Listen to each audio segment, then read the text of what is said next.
السلام علیکم ناظرین، میں آج آپ کے پاس ایک سوال لے کر حاضر ہوا ہوں۔ سوال یہ ہے کہ کیا سندھ میں واقعی لاک ڈاؤن ہے؟ جی ہاں، اگر آپ کوارنٹین ہیں اور صرف خبروں اور پریس کانفرنس پہ گزارا کر رہے ہیں تو واقعی لاک ڈاؤن ہے، لیکن دوسری جانب حقیقتاً سندھ حکومت عوام کے ساتھ لاک ڈاؤن کے نام پر مذاق کر رہی ہے۔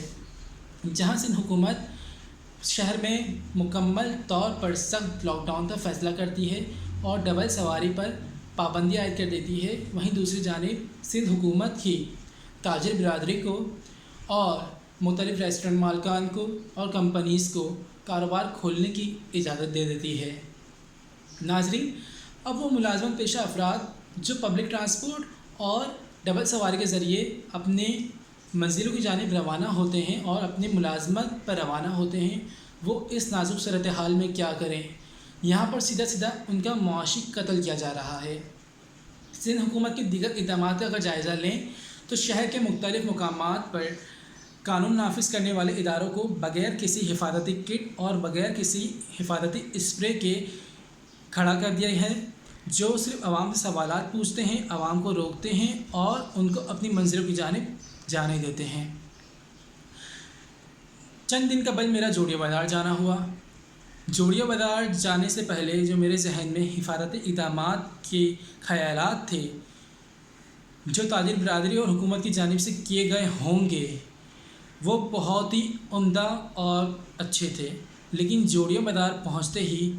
میرے ذہن میں جو خیالات تھے وہ صرف خیالات ہی رہے۔ عملی طور پر کسی قسم کے کوئی حفاظتی اقدامات نہ ہی تاجر برادری کی جانب سے اور نہ ہی حکومت کی جانب سے جوڑیہ بازار میں کیے گئے۔ جوڑیہ بازار وہ مقام جو انتہائی رش والا عام دنوں میں ہوتا ہے اور رمضان المبارک سے پہلے تو رش دگنا ہو جاتا ہے وہاں حکومت کی اتنی نااہلی اور تاجر برادری کی نااہلی کرونا کے مزید پھیلاؤ کا سبب بن سکتی ہے۔ ناظرین، وہاں بھی قانون نافذ کرنے والے اداروں کو مختلف مقامات پر کھڑا کر کے شہریوں کو روکا جاتا ہے اور سوالات پوچھ کر ان کو جانے دیا جاتا ہے۔ اگر صرف سوالات ہی پوچھنے ہیں اور اگر صرف روک کر جانے ہی دینا ہے تو اس طرح کیا کرونا رک جائے گا؟ بالکل بھی نہیں، بلکہ اس سے اور عوام کے محافظوں، ہمارے فرنٹ لائن سولجرز کی جانوں کو خطرہ ہے۔ سندھ حکومت کے یہ فیصلے ان کی جانوں کو خطرے میں ڈال رہے ہیں، کیونکہ نہ انہیں کوئی حفاظتی کٹ مہیا کی گئی اور نہ ہی کوئی اسپرے مہیا کیا گیا، جو کہ ان کی جانوں کو انتہائی خطرے میں ڈال رہے ہیں اور عوام کے لیے بھی کسی قسم کے کوئی مؤثر اقدامات نظر نہیں آ رہے۔ اگر سندھ حکومت کی پچھلے ایک ماہ کی کارکردگی پر نظر دوڑائیں تو یہاں ایک بات سمجھ میں آتی ہے، وہ یہ کہ سندھ حکومت اس چیز میں کامیاب ہو چکی ہے کہ اس نے کرونا کی ٹائمنگز نوٹ کر لی ہیں اور کرونا کے متعلق اپنے ذہن میں ایک خیال پیدا کر لیا ہے۔ وہ یہ کہ کرونا شام 5 بجے سے صبح 8 بجے تک حملہ آور ہوتا ہے، اس کے علاوہ وہ حملہ آور نہیں ہوتا۔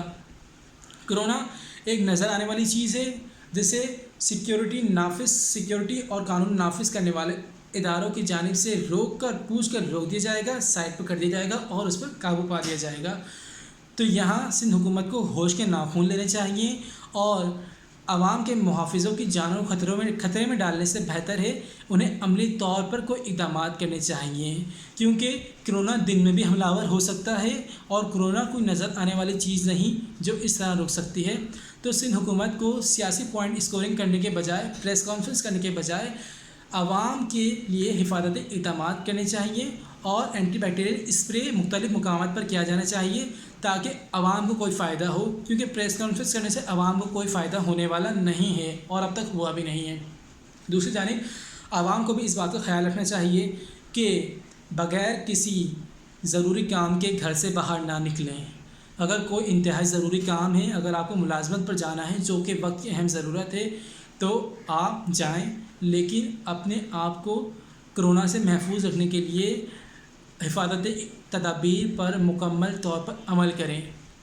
میں یہاں ہمارے محافظوں یعنی فرنٹ لائن سولجرز کو سلام پیش کرتا ہوں کہ جو حکومت کی جانب سے ناقص انتظامات کے باوجود